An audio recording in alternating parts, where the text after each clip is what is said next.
প্রিয় দর্শক, আমি যেহেতু এই ঘরবাড়ি নির্মাণ সেক্টরের সাথে বেশ কয়েক বছর যাবৎ জড়িত, সেহেতু অনেকেই আমাকে ফোন করে একটি কমন কথা জিজ্ঞেস করেন। একটি ডিজাইন দেখিয়ে বলেন যে, "আমি এই ডিজাইনের একটি বাড়ি নির্মাণ করতে চাই। এটি নির্মাণ করা সম্ভব কিনা?" তারপর যখন আমি তাদেরকে প্রশ্ন করি যে, "ভাই আপনার বাজেট কত?"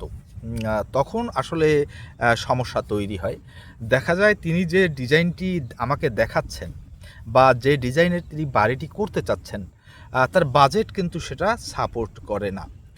এই একটি কমন মিস্টেক বা ভুল আমরা করে ফেলি। আমরা আমাদের ইচ্ছা মতো কিন্তু ডিজাইন পছন্দ করি এবং আমরা মনে করি যে আমাদের যে বাজেট, সেই বাজেটের মধ্যে আমরা এই ধরনের একটি বাড়ি তৈরি করতে পারবো।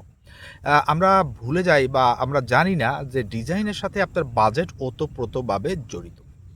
এখন কথা হলো, তাহলে কি বাড়ি নির্মাণে আগে কি ডিজাইন নাকি আগে আমার বাজেট? দেখুন, সবার আগে আপনার বাজেট। কারণ বাজেট ছাড়া যদি আপনি ডিজাইন ইচ্ছে মতো পছন্দ মতো বাজেটের সাথে না মিলিয়ে আপনি যে কোনো ডিজাইনে যদি বাড়ি তৈরি করা শুরু করে দেন, তাহলে পরবর্তীতে আপনার বড় রকমের ঝামেলায় পড়তে হবে। যেমন, আপনি একটি ডিজাইন অনুযায়ী বাড়ি তৈরি করা শুরু করলেন, কিন্তু একটা পর্যায়ে গিয়ে আপনার মনে হলো বা দেখতে পেলেন যে আপনার বাজেট, অর্থাৎ আপনি যে টাকা নিয়ে বাড়িটি তৈরি করতে নেমেছেন, সেই টাকা আর ওই ডিজাইনটিকে সাপোর্ট করছে না। অর্থাৎ ওই ডিজাইন অনুযায়ী আপনি বাড়িটি করতে গেলে আপনার আরও বেশি টাকার প্রয়োজন হবে, আপনার বাজেট ছাড়িয়ে যাবে। তখন আমরা অনেকে কি করি, তখন আমরা ডিজাইন পরিবর্তন করার চেষ্টা করি। এই যে ডিজাইন পরিবর্তন করতে আপনি যাবেন না, একে তো বাড়ির সৌন্দর্য নষ্ট হবে, দ্বিতীয়ত এই ডিজাইন পরিবর্তন আপনার আরও 10 থেকে 20% খরচ বাড়িয়ে দেবে। এখন খেয়াল করে দেখুন, আপনি যদি ডিজাইন এবং বাজেটের সাথে না মিলিয়ে আপনি ডিজাইন পছন্দ করে কাজ শুরু করে দেন, পরবর্তীতে যদি আপনার বাজেট সাপোর্ট না করে আপনাকে সেটি পরিবর্তন করতে হয়, তাহলে কি হলো? তাহলে যেটা দাঁড়ালো সেটা হলো আপনার কিন্তু আরও 10 থেকে 20% খরচ বাড়িয়ে দিচ্ছে। দেখুন, মূল কথা হচ্ছে বাড়ির কিছু কিছু বিষয় যখন তখন পরিবর্তন করা যায়, অলঙ্করণ করা যায়, যেমন টাইলস, ফিটিংস, আপনি ডেকোরেশন, এগুলো আপনি যে কোনো সময় আপনি পরিবর্তন করতে পারবেন। কিন্তু স্ট্রাকচারাল যে বিষয়টি, যে ডিজাইনের সাথে সম্পৃক্ত, এটি কিন্তু আপনি চাইলে মাঝপথে পরিবর্তন করতে পারবেন না। পরিবর্তন করতে গেলেও আপনাকে বড় ধরনের কিন্তু ক্ষতির মুখোমুখি হতে পারে। সুতরাং সবচেয়ে বড় কথা হলো যে আপনি যখনই, আমার কথা হচ্ছে তাহলে আমরা এখন কি করব? আপনাদের মধ্যে প্রশ্ন থাকতে পারে যে তাহলে আমাদের করণীয় কি?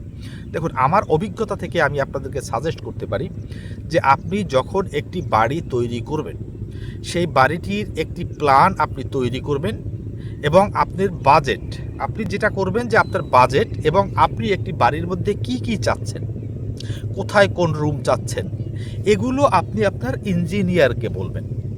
আপনার ইঞ্জিনিয়ার বা আপনার ডিজাইনার আপনার বাজেটের সাথে মিলিয়ে আপনাকে কিন্তু একটি বাড়ির ডিজাইন তৈরি করে দেবে, যে ডিজাইনে আপনি বাড়ি তৈরি করলে পরবর্তী কিন্তু আপনার বাজেট সাপোর্ট করবে।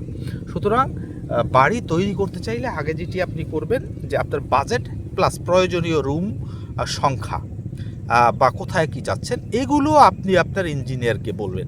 সেই আপনাকে একটি ডিজাইন তৈরি করে দেবে, সেটি আপনার বাজেটকে সাপোর্ট করবে। আর যদি আপনি এখন আমরা অধিকাংশ মানুষ যে আরেক ভুলটি করি সেটি হলো, আমরা ফেসবুক, আমরা বিভিন্ন ইন্টারনেট থেকে, আমরা হোয়াটসঅ্যাপ গ্রুপ থেকে আমরা বিভিন্ন ডিজাইন নিয়ে, ডিজাইনটি আমাদের ভালো লেগে গেছে, আমরা সেই ডিজাইন অনুযায়ী বাড়ির কাজ করা শুরু করে দিই। এই ভুলটি কখনো করবেন না। র্যান্ডম কোথাও থেকে আপনি ডিজাইন নিয়ে বাড়ির কাজ করা শুরু করবেন না, তাতে কিন্তু আপনি পরবর্তীতে একটি বড় ধরনের সমস্যায় পড়বেন। দেখুন, আপনি যদি প্রপার ওয়েতে আপনি একটি ডিজাইন করতে পারেন না, তাহলে দেখা যাবে 1400 টাকা থেকে 1600 টাকা রেঞ্জের মধ্যে পার স্কোয়ার ফিটের মধ্যে আপনি কিন্তু চমৎকার একটি আরামদায়ক বাড়ি তৈরি করতে পারবেন, যদি আপনার ডিজাইনটি পারফেক্ট হয়। সুতরাং সবার আগে কিন্তু আপনার আসবে বাজেট এবং ডিজাইন, দুটো মিলিয়েই কিন্তু আপনাকে কাজে ঝাঁপ দিতে হবে বা কাজে আগাতে হবে। আপনি বাজেট সাপোর্ট করে এটা এমন কোনো ডিজাইন দিয়ে আপনি বাড়ি তৈরি করা শুরু করবেন না। এই আজকের এই এপিসোডটি এ কারণে আলোচনা করা যে এই ধরনের আমার কাছে কিন্তু অনেক প্রশ্ন আসে, অনেকে আমাকে ফোন করেন, অনেকে আমাকে হোয়াটসঅ্যাপে ডিজাইন দেখান, বলেন যে ভাই আমি এইভাবে হুবহু এই বাড়িটি করতে চাই। তখন কিন্তু তা আপনাদের বাজেটের সাথে সেটি মেলে না, কারণ আপনাদের বাজেট অনেক কম থাকে। আর যে ডিজাইনটি আপনি দেখান সেটি যদি আমি বাড়ি তৈরি করতে চাই, তাহলে কিন্তু আপনার খরচ অনেক বেশি বেড়ে যাবে। প্রিয় দর্শক, আশা করি আজকের ভিডিওটি আপনাদের জন্য হেল্পফুল হয়েছে। তারপরও আপনাদের যদি কোনো প্রশ্ন থাকে আপনারা কমেন্ট করে আমাকে জানাতে পারেন। আমি উত্তর দেওয়ার সর্বোচ্চ চেষ্টা করব। দেখা হবে নতুন আরেকটি ভিডিওতে। সে পর্যন্ত ভালো থাকবেন। সকলকে ধন্যবাদ।